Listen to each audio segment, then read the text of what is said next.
Joshua, get the cats. I've had it. No, both of you. We're doing like real life ASMR. She's like, I will go brunette if this podcast doesn't get her whipped up.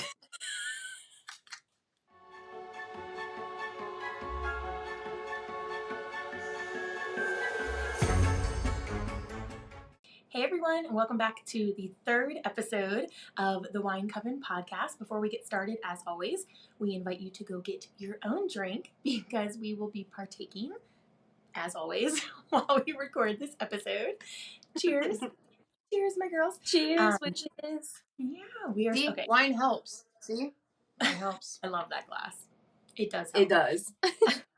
We are so excited for today's video because I know in other episodes, and if you follow us on Instagram, we've talked about how we really want this to be like an interactive podcast. So this is the first listeners episode. This is going to be an ongoing series, so please follow us on Instagram at the Wine Coven Podcast because we are going to periodically ask you all for your opinions, your stories, answers to our questions, things like that, and then we are going to share them here. So today's episode is all about your paranormal experiences. We had a bunch of you email them in. We will continue to share them, but we have 5 of them that we are going to read to you today. Okay, so just to reiterate and to kind of go off of what Jess was saying, anytime we do these kind of listener submissions, we're always going to ask if you guys want to be anonymous or if you would like to be named, and you can give us your Instagram handle, whatever you want. But we just want you to know that we're taking this very serious, and anybody that wants to remain anonymous will be, and we're just going to respect everybody. So just going forward, just know that that will always be a question that we ask you guys. Yeah, we definitely want you to feel comfortable to send in your stories. It's completely up to you. You know, yes. Again, this is like a relationship we want to build with you guys, so we want that trust. We want this to feel like a safe space, and if you don't want your name linked to a story that you're sharing, we will absolutely respect your wishes and leave your name out of it. Yeah, I agree.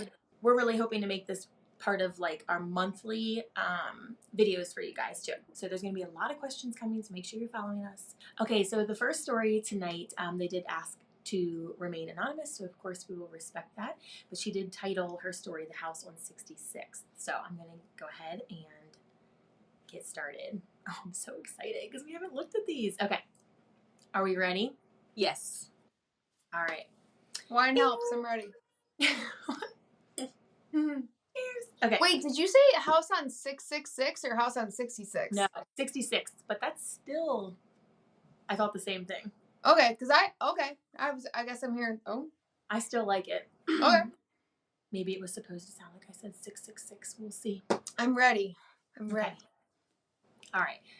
When I was 12 years old, my mom and I moved from an apartment to a house that we rented. The house had been empty for 3 years and was not advertised for rent. It was just 2 houses down from my best friend's house, so they knew how to get in touch with the owners who lived hours away. However, they didn't know why they stopped renting it out. The house needed some updating and cleaning, of course, but we were happy to do it. So we were able to have access to the house for a few weeks before actually moving in. The owners allowed us to do whatever we wanted to get the home ready, and they reimbursed us for the cost. So we painted cabinets, we updated wallpaper, etc., and we were excited about moving in. The first official night in the house was nothing like we imagined. I loved my room. It was the first time I was given full control over the room decor. It was black and white with team posters all over the place. I'm like instantly flashing to my NSYNC. Oh, yeah. You had NSYNC posters? I had an NSYNC wall. Oh, yeah. Backstreet So you were Boys. more in sync than Backstreet Boys? Backstreet Boys. 100%. Who do you think I am? That's my girl. I was 100%. I was Team Justin all the way. Oh, me Nobody too. likes AJ? I'm the only one that's right. Okay, that's fine. I couldn't wait to sleep my first night in my very cool room. Shortly after closing my eyes, I heard scratching in the upper corner of the window. Bad sign. That's a bad sign. We're getting started right away. I thought possibly it was a branch or an animal. Then again and again it happened. And for whatever reason, I was flooded with a dark feeling. This wasn't the typical I'm in a new environment and scared feeling. With every fiber of my soul, I felt that there was something evil and dark in our home. Oof. I walked to my my I just got like, that's so weird. Like, Sarah and I both are over here like, what? Oof. I know. Yeah. I'm like very in tune with energy, so when I'm like reading this and I'm thinking to have that kind of deep feeling immediately. Yeah. Like that, the feeling of like something's coming after, like Yeah, that dark feeling is, that's bad. I walked into my mom's room. When I woke her up, I just said that there was a noise. It's a new house sound. Just try to go to sleep, she said. You'll get used to them. I went back to my room and I was wide awake. My heart was racing and I felt like there was someone in my house. It was definitely a feeling of a masculine presence. Ooh. I was terrified, so much so that I walked down the hall again to wake my mom. But just before I got to her room, there was a linen closet in the hall, and instead of a door, it had a curtain. I hit the curtain just in case somebody or something was there, right? Nothing was there, but it was still creepy. Mom? What? Please don't do this. It will only take some time. This is a big change. Just go back to bed. I can't, I said. I looked behind me down the hallway that led to the kitchen. It was dark and there were 2 windows in the kitchen, both with those very 80s half curtains so you could still see outside. I didn't see anything, but I still felt weird. Chills went through my whole body. Mom, I can't go back to my room. Something is in this house or someone.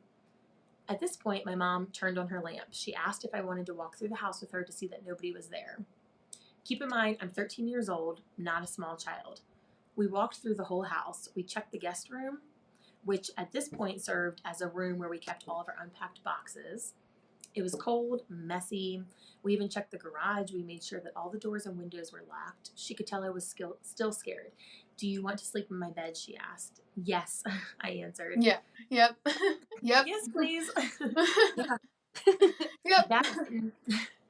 I'd be like crawling in. Yep. Like, No, yes, I wouldn't even have like teddy asked. bear, and I'm like, let's go in your bed, all of us together, everyone in the household together. But that didn't even help.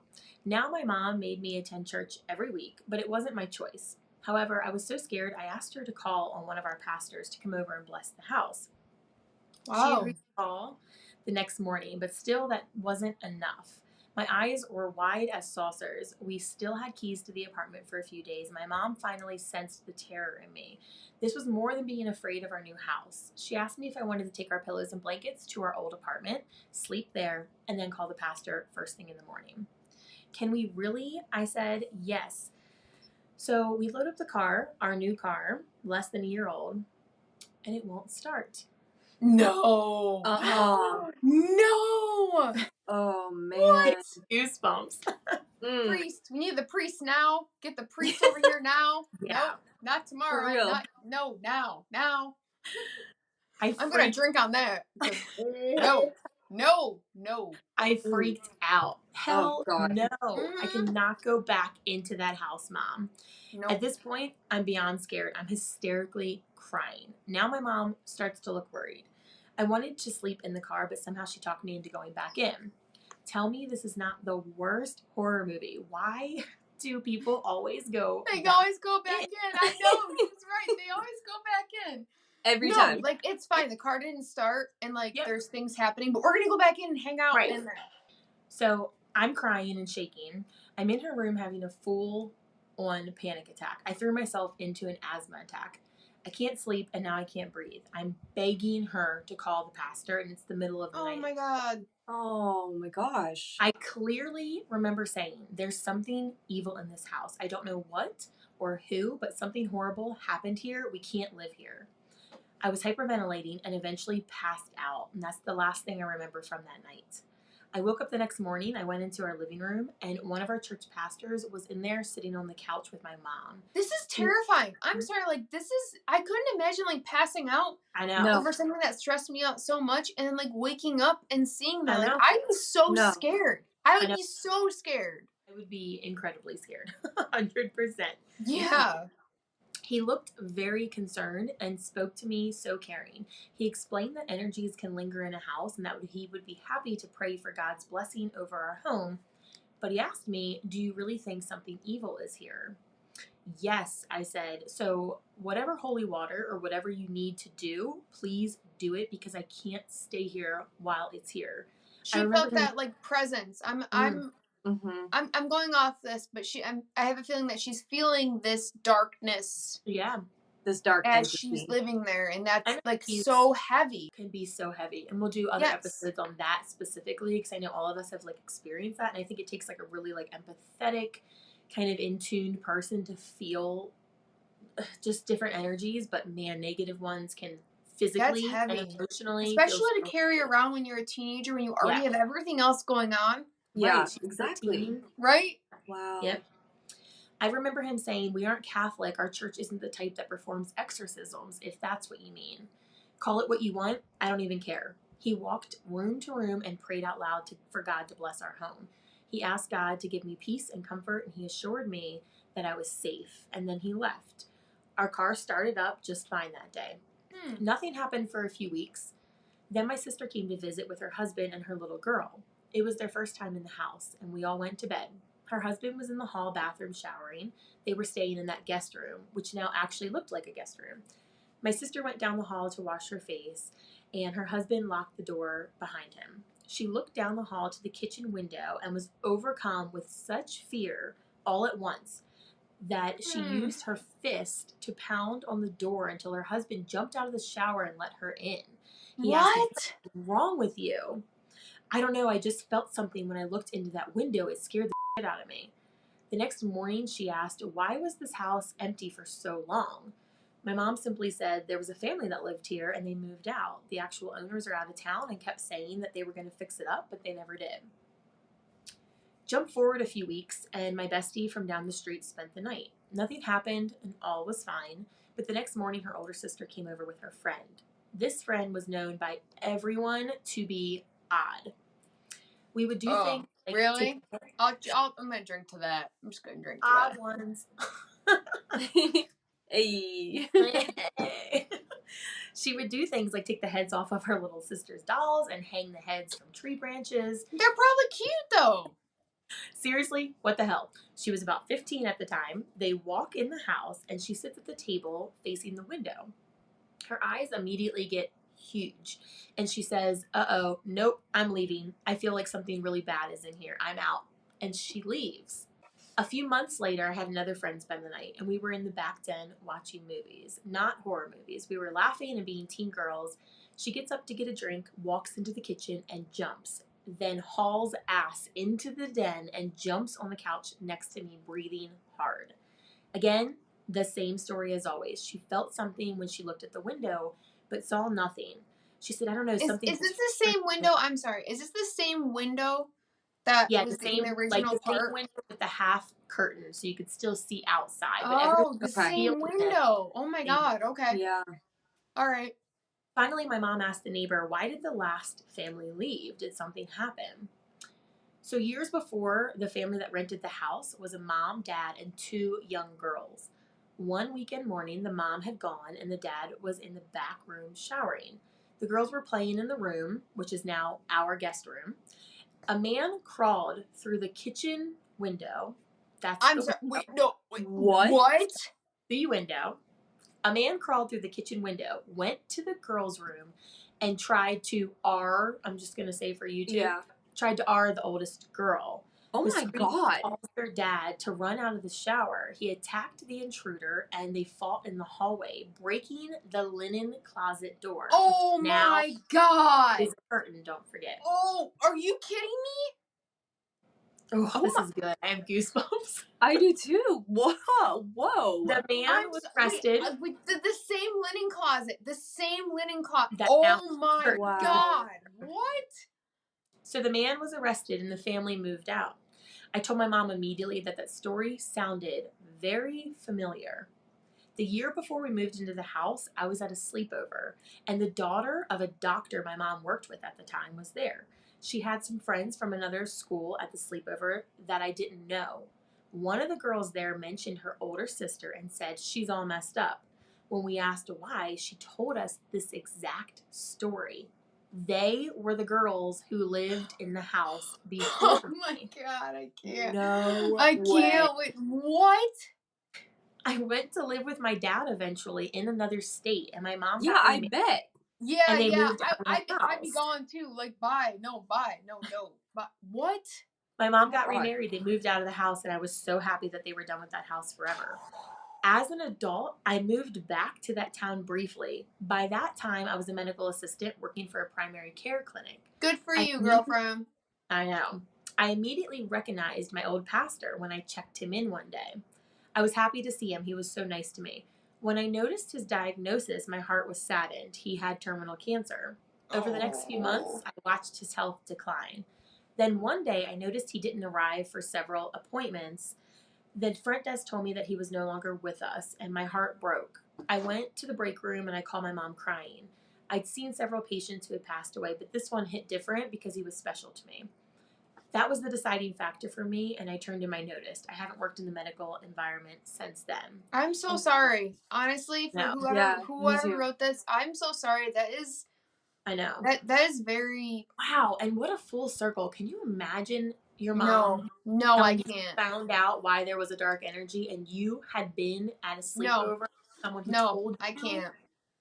No. And I'm sorry that for who wrote that that's intense. Carried over to their professional life, because that's intense. I feel like that's a lot. To conclude, she wrote, "These days, I stay away from that house. Actually, I stay away from that town. Don't blame you. Don't blame you. There's nothing left for me there. The bad memories there outweigh the good ones, but that house still pops up in my dreams. It's strange because in all of the research I'm so used to doing, it's as if I refuse to research anything more about that house, the crime committed there, etc. I think about that poor family sometimes and hope that they healed from that trauma. But I would be lying if I said that I never wondered about whether the man who entered the house was the evil energy left behind, or if the evil was already there before the kitchen window was opened." Oh, wow. Okay. I just got goosebumps again. Really covered me in goosebumps. That's She's a lot to unpack. That's a lot to unpack. Yes, it is. That really covered me in goosebumps to hear that ending, because she, she's saying it's so hard to wrap your head around the fact if that man is who calls that dark energy there, or if the home already held on to that. So and what else happened there? That something happened. Right. What else happened at this house? Yeah. That's like, was he the first bad thing to happen, or was he just something in the line of dark energy that took place in that house? Wow. That is intense. Very intense. Oh my God. No. Thank you so much. I would have to say that the energy was probably already there. I have to say that too, only because she felt it. She felt it coming into the house. Like, she already felt that energy even before even knowing any of that. Yeah. What I'm saying is I think the energy was probably already there during the first instance when the man came through the kitchen window. I think it must have been there, and he was probably drawn to this house for whatever reason. Right. Like, why that one? It would make sense. That's true. Like, why that house? Yeah. And obviously I'm not going to speak on who wrote this, but I know who wrote it, and it's not surprising in the least that they were able to pick up on energy just by knowing this person. It just doesn't surprise me. So that's intense. That was a great way to start this off. Honestly, thank you for submitting that. Yeah, thank you. That's what I was gonna say. I'm gonna carry that when I go to bed tonight. Yeah, that one's good. That's what I was ready to say too. Thank you so much for taking the time to write all of that. I literally was physically covered in goosebumps several times. So that was a great way to start the episode. All right. So for the second story for today, we are going to be doing, so this one does have permission to be named. Yes. So this is our girl Autumn. Her Instagram is An Autumn's Life. She's super sweet. If you guys don't follow her, totally sweetest thing.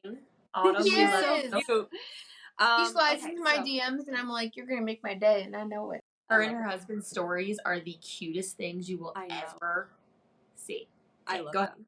Love you, Autumn. Okay. Ready?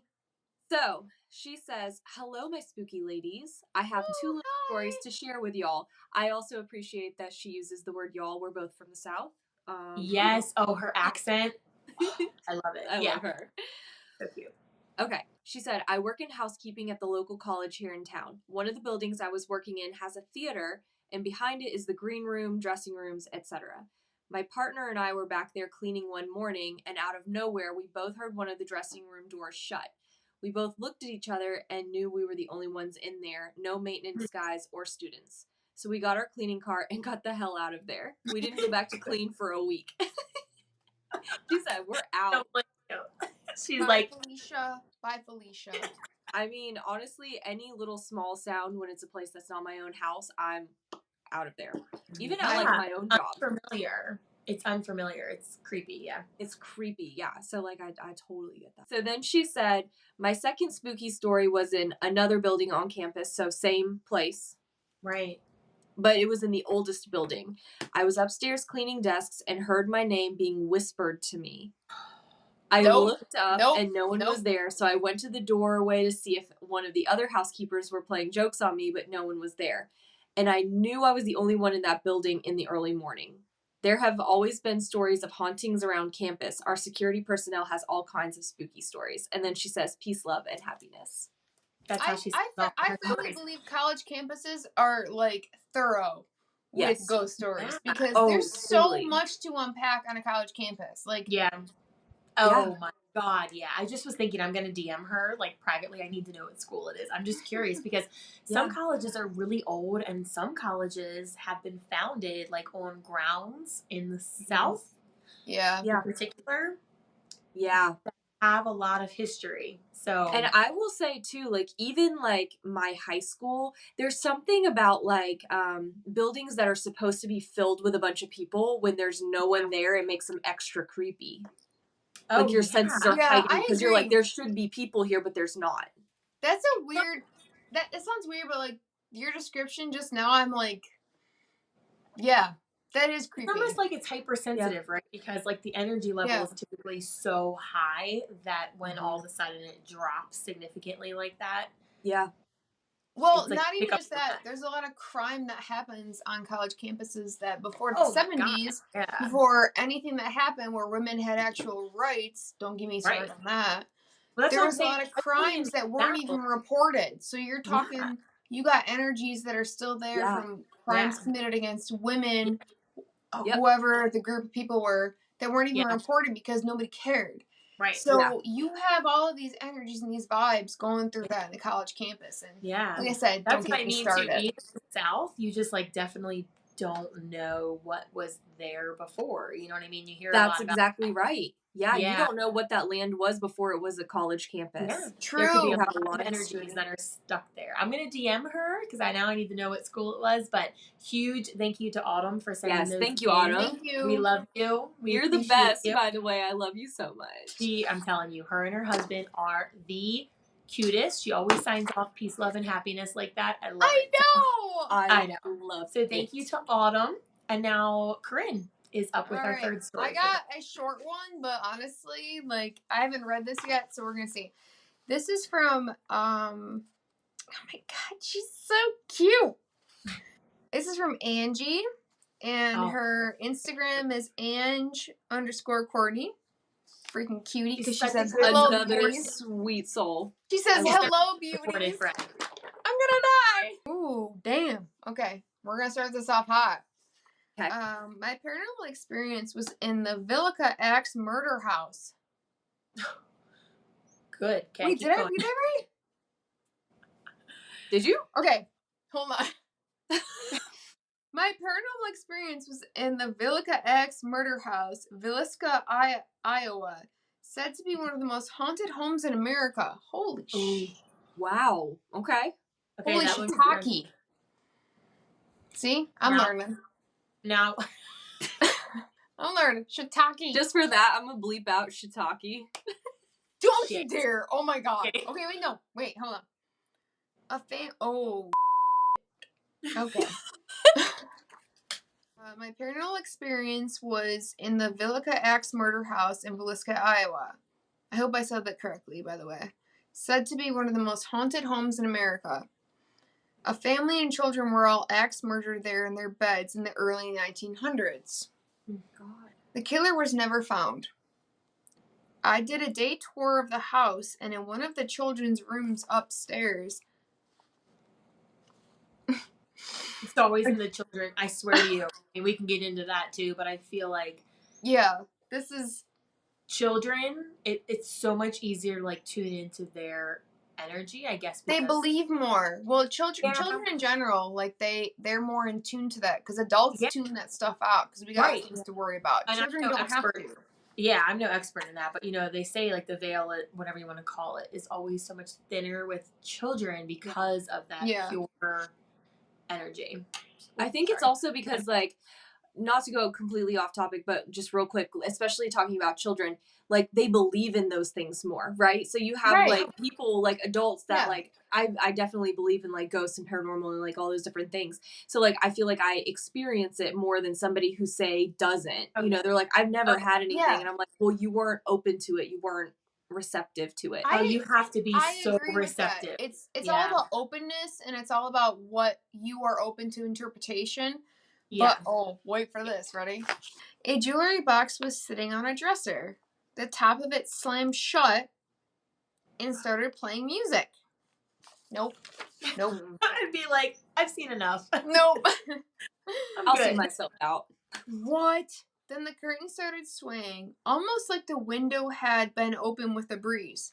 But it wasn't open. Creepy. Oof, that is creepy. It was all just in the same history from that time period, and no open window or air draft in the house at all. No fans, no setup, all historical. It was insane. I was with 5 other people in the room, and we all screamed. It was so unbelievable. Yeah, I feel the same way. Wow. Can you imagine? I can imagine like being in that room with 5 other people and like the jewelry box, and then what? Right. How would you explain that? Like what I hope to experience with you guys, because we talked about wanting to do like some paranormal things together. Because how would you explain that? The only kind of cool thing about that is that like you weren't alone. Like you didn't have to feel crazy. You all were like, what? Like what just happened? Other people were there to witness that, so it's like you're not second guessing yourself. Like, how would you explain that? A music box just playing, and then like that happening. There's no draft or anything. Can you imagine? Like your senses are already heightened. No, like in her situation, went there for paranormal experiences. So like she's already in this home where horrific things have happened. So you're already heightened. And just then that an axe murder house. And you must feel like you're crazy until you make eye contact with everyone else and you're all like, shit, you heard that too? Like you saw that happen too? Exactly. Angie, I hope I'm saying your name right. Thank you. Because that story, I'm gonna think about it tonight when I go to bed. I'm just saying. Yeah. And again, we love you. Thank you for submitting that. Thank and she you. always is such a big supporter. Just like the first person. Everyone who actually that we're reading tonight, side note, is such a big supporter of us, not just with the wine coven, but like our individual things. And we love you. We love you. We do. Is literally this cheers is to the 5 people. Oh, let me get my wine. That we're reading tonight. We'll get to the other ones, but yes. All right, Sierra, let's hear what you got over there. Okay. So for the next story, this comes from Hannah Bird. Her Instagram is at suchaspooky_B. I love that name. I love that. That's cute. She belongs. And she also gave us permission to give her info. Just she belongs here with us. Yes, she does. Pull up a drink. Get a drink, girlfriend. Yeah. So thank you, Hannah. All right, go ahead, Sarah. Okay. So this is titled "A Terrifying Encounter at Madison Seminary." Seminary? Yeah. Yes. I was trying to say cemetery. It's not. Okay, seminary. I've been a paranormal investigator and urban explorer for the past 10 years. Safe to say, I have experienced my fair share of spooky and scary stories, but really none of them can top the experience I had in the basement of Madison Seminary in Madison, Ohio. Say less. I'm here for it. Oh my God, I'm ready. Sierra, didn't you say you're from Ohio? I am from Ohio, so I really love a good paranormal Ohio story. Yeah. I like that. She's like, Ohio is for lovers. My ass. Okay, Hawthorne Heights. Hello. I think that's a song. Quick little drop there. We're going to have to go to Ohio. We're ready. Do we have to go to Ohio? I'm down. Madison Seminary is a building that has seen lots of terrible things and has lots of dark, scary energy about it. Back in November, I had an overnight investigation there with several friends. During investigations, I prefer the use of the Estes method. I'm sorry if I'm pronouncing that wrong. Estes? Yeah. Estes, which if you're not familiar with, thank you, girl, combines sensory deprivation with paranormal investigation. It's when you put the headphones on. And the blindfold. Yes. I didn't know there was a name for that, so that's actually I'm learning something. Cool. The participant is blindfolded and listening to a spirit box through noise-canceling headphones. Without the ability to see or hear, it removes the bias investigators can develop when using the spirit box. Any participants not in sensory deprivation ask questions, while the investigators under sensory deprivation feed back any responses received through the spirit box. So the sensory deprivation, I've always been like so interested in. I'm a lot of me too. I hope I said that right, but that is something that I fully want to experience. But I do know the importance of like doing that with the right atmosphere and the right people. So again, stay tuned and we'll get back to the story because we're going to have some future plans. Like I would love to do that with you too because I trust you so much and I just feel like I would be comfortable, but I love that's you, Jess. what I really want to experience, you know? I do too. That's something I really would want to do as well, but with nobody other than you two because I feel the same way. I want to do it. The vibe's got to be right. Yeah, yes. I want to do it with my vibe girl. has to be right. So, as a group, we had a fairly active night, not a crazy amount of activity. A group of about 8 of the investigators, including myself, decided to end the night with a triple S-Days session in the basement. Myself and 2 other investigators underwent sensory deprivation. The rest of the group began asking us questions. At first, we were getting very few responses, and the ones we did get were very childish and playful in nature. We received responses like, "Let's play," "You trickster," Ooh. "It's a game." Wow. That's cool. I would be really freaked out. That's interesting, yeah. My best friend Rihanna was in the group asking questions and turned to me as had asked if the spirits wanted to play games and what game was sitting in the room behind her. Immediately I responded, "Knock them over." The game in the room behind Rihanna? Dominoes. Rihanna turned to grab the dominoes from the room behind her. Before she could enter the room, I said, "Not that room." Needless to say, Rihanna was not thrilled and did not go get the dominoes after that. Ew. After my sudden outburst, the energy in the basement changed, and one of the other investigators under sensory deprivation began to receive some very creepy responses and began to taunt the group. And I began to respond to his taunts. So that means that they're saying them. So the person that's doing the sensory deprivation is saying these responses. Yes. So the person who is blindfolded and has the headphones on and everything, basically it's called sensory deprivation because you are getting rid of your senses. You have other people in the room who are then connecting, right, with the spirits. They are asking questions, but the person is unable to hear what questions are being asked. So they are just speaking out loud whenever the spirits are telling them when they hear something. So like that's the crazy part about that. Somebody will say something. The person who's going through the senses deprivation doesn't know what question was asked. And so when they vocalize an answer that makes sense, that's where the creepy factor comes in. Because it's like they don't even know they can't be faking this. They don't know what question was asked yet. So when Sierra is reading the answers, they don't know what is being asked. Exactly. And I began to respond to his taunts in a very aggressive and defensive manner. Responses such as, "It's a trick," "Can't trust him," "Don't believe him," and "She's not safe." Ooh, what? Oh, that's a dark energy. Yeah, I got chills from that. Oof. Okay. Ooh, okay.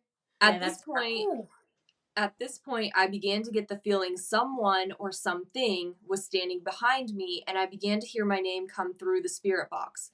What I didn't know was that one of the other investigators in the basement had just asked the question, "Who is not safe?"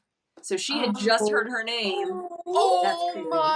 That's creepy. What? Okay, that gave me goosebumps again. Ooh. Yeah. See, the dark energy, that's a whole different... I feel... It's so hard when you're literally communicating with... so they had that at the same time. This person that was in the basement, they had that recorded at the same time? That is wild. Yeah. That's crazy. I then felt a hand brush across my back, so I swiped the air behind me, making sure someone had not just walked behind me and accidentally brushed my back. Nothing was there. At this point, 3 of the investigators had begun to say, "Get away from Hannah. You do not have permission to touch her or go near her." And it was at this point when I became completely paralyzed and left my body. I was standing next to myself in the basement watching what was happening. Wait. Oh my God. I'm sorry. And could see behind me a massive black figure with red eyes, and I watched as I reached down and grabbed my neck, and I could feel a hand squeezing my neck.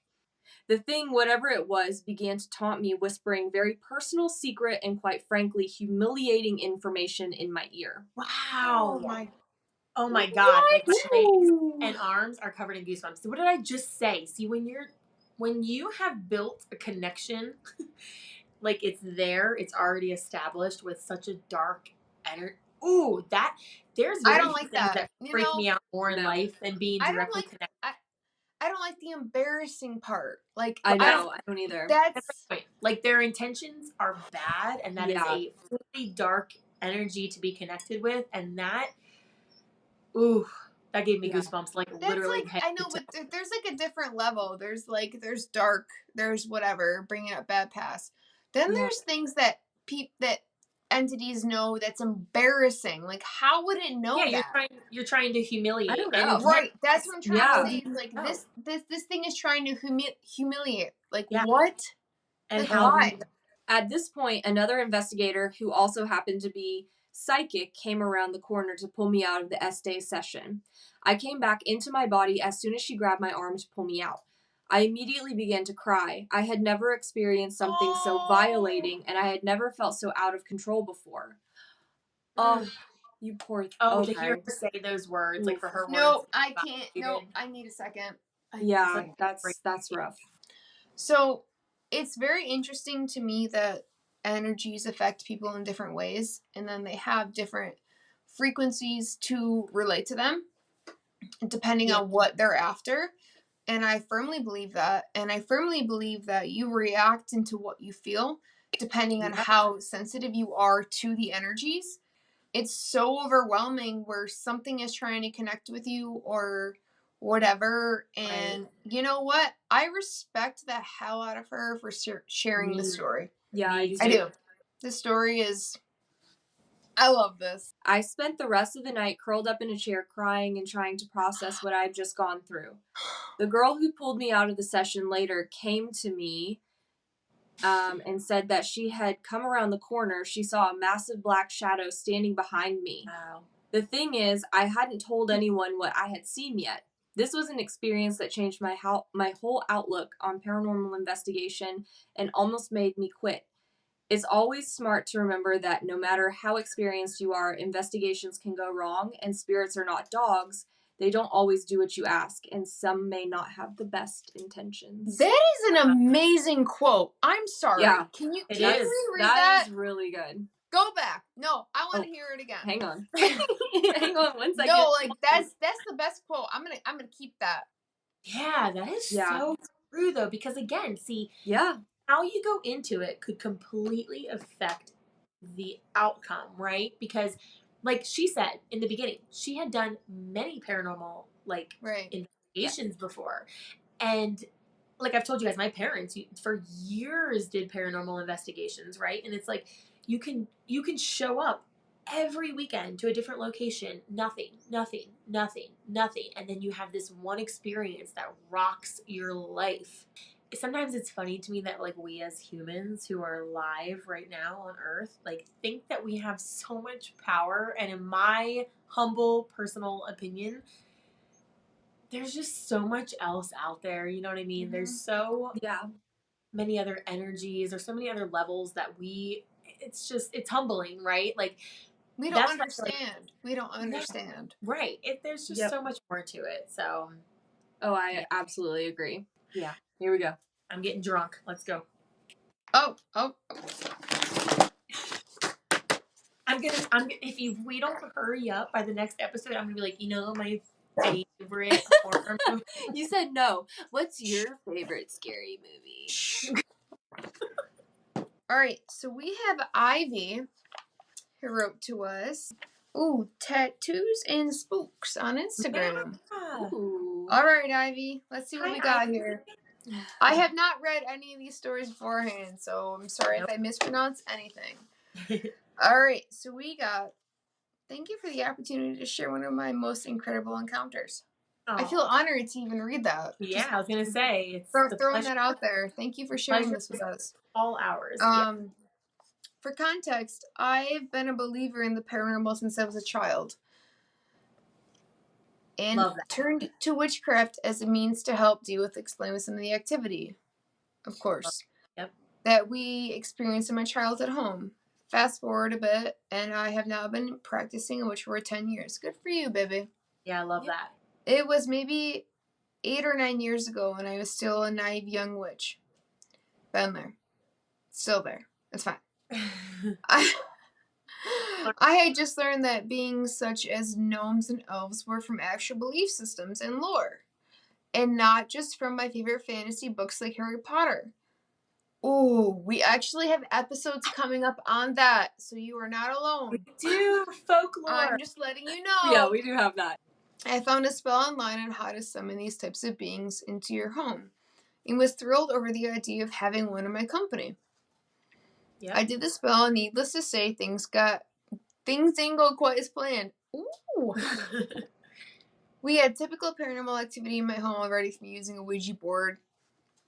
Sometime prior to like shadow figures, footsteps, other odd noises. But the activity that ensued after I did that random internet spell was different. There might be a lesson to learn here, huh? I know. I don't know that I would trust any internet spell. That's why she admitted. You know, but that's why she said that. You're younger, like you're just gonna do it. Like, yeah. MySpace. You want to bring back MySpace right now? One day I was cleaning my room, for example, and for a split second, as my back was turned, one of the small shelves had somehow flipped both backwards and upside down with the item still sitting in the normal place on the shelf. What? Nope. Every time in these stories something happens, we're like, we're out. There's no end to the story. We're gone. Even as I tape this out years later, it still sounds impossible to me. Yeah.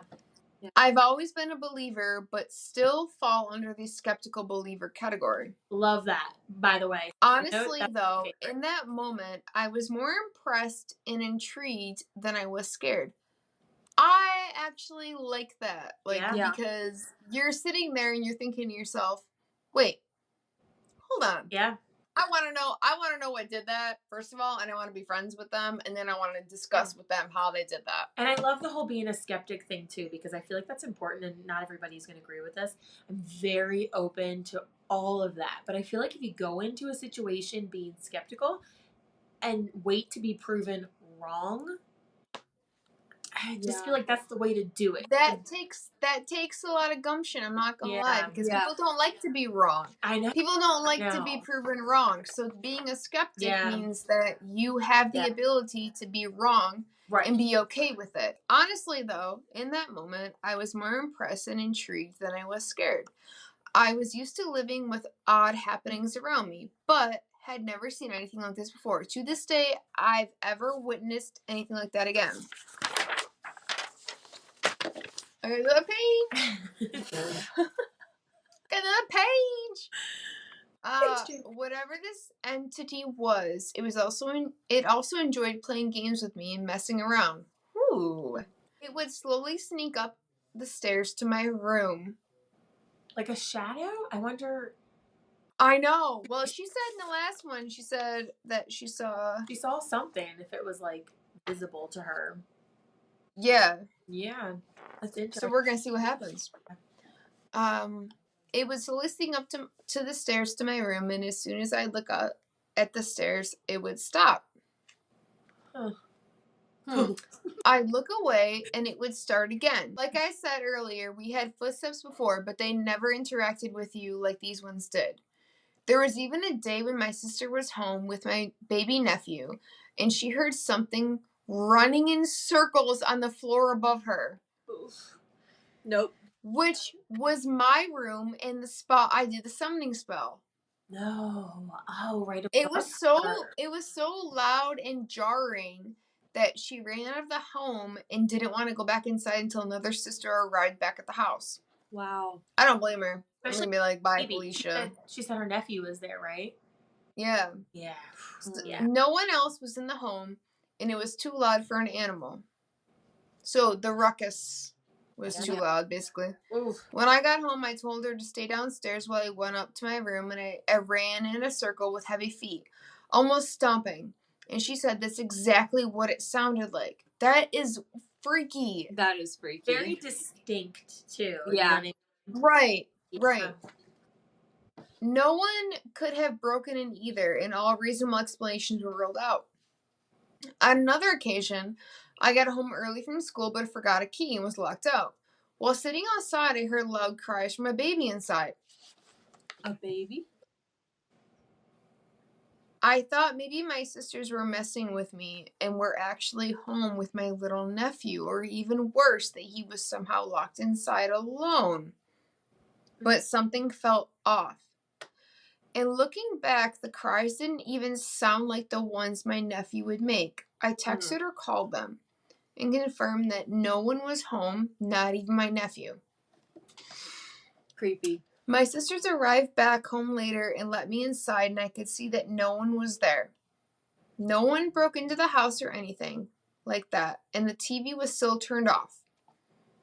I'll note that we lived in the country with not a lot of people around, so it couldn't have been sounds from the neighbor either.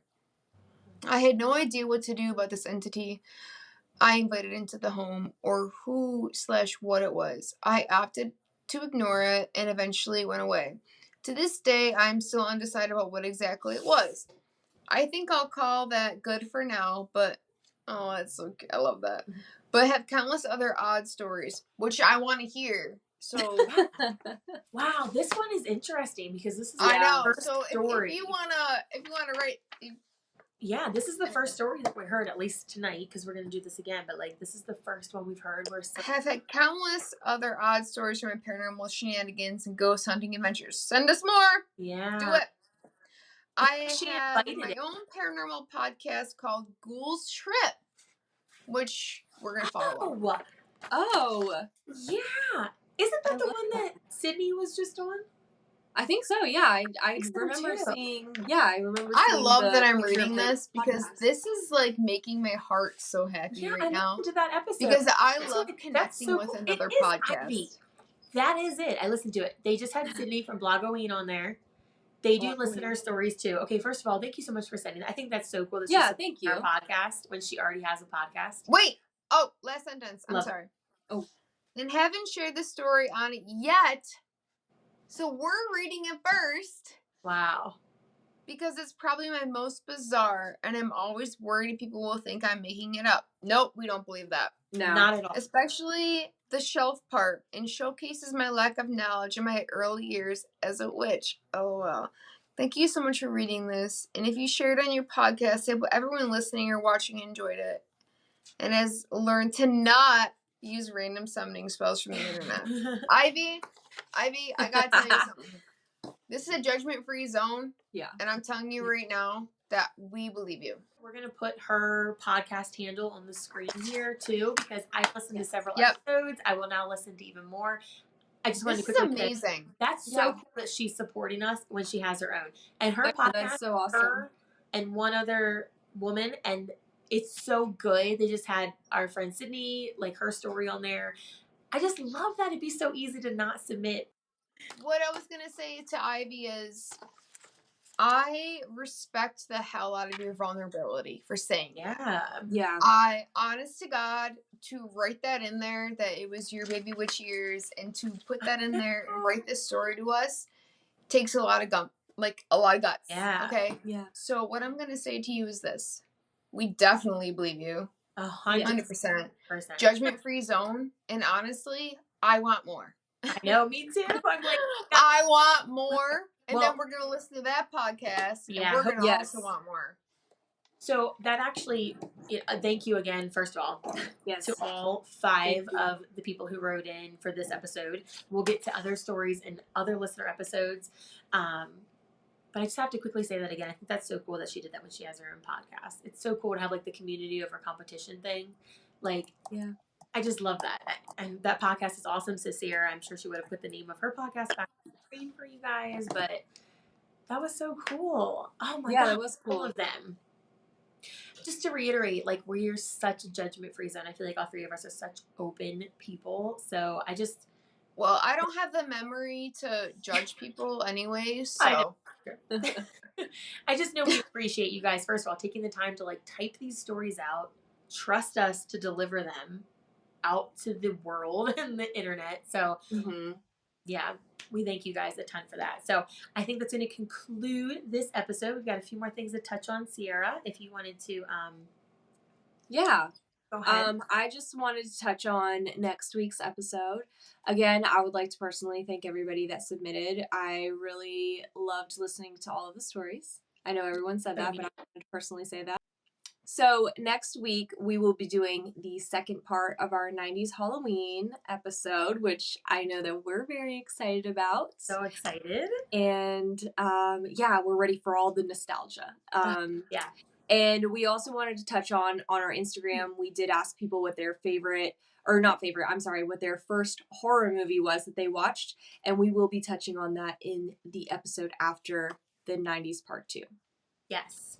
So just thank you for those submissions. Yeah. And just to kind of clarify about that, like I said in the beginning, I think of this episode, I think I just said this, we're going to be asking for your opinion, your thoughts, your answers a lot. And we don't want you to feel, it takes time to record and then edit and then upload, and we have a schedule. So eventually everyone who submits an answer on our Instagram, that will be in an upcoming episode. We wouldn't ask you if we didn't value your opinions and your thoughts, so it will be an upcoming episode.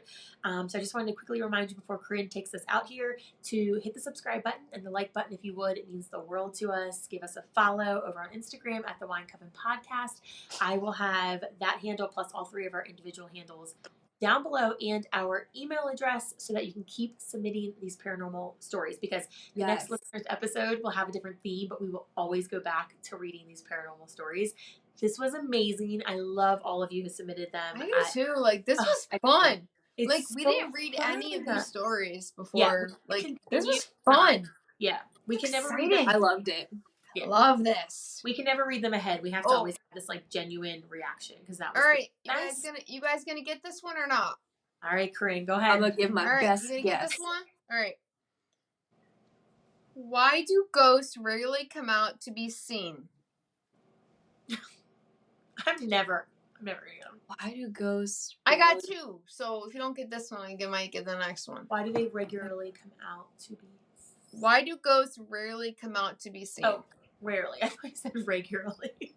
Because they show up once in a blue moon. I got Jess with that one. Okay, that's cute. Ready? Yes. What is a ghost called that cannot do anything right at all?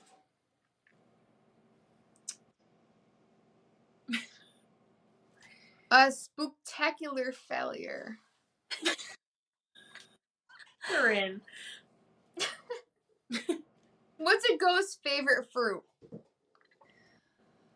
A blueberry. Oh, that was so close. A banana. Oh, banana. Banana. Oh, damn it. That's I was cute. so close that time. Let's cheers to the blueberry. I'm clearly out and need to go Me refill too. for our next episode. We're recording another one after this, so No, we we're love not. you guys. Yeah. You won't know that. Outfit change time.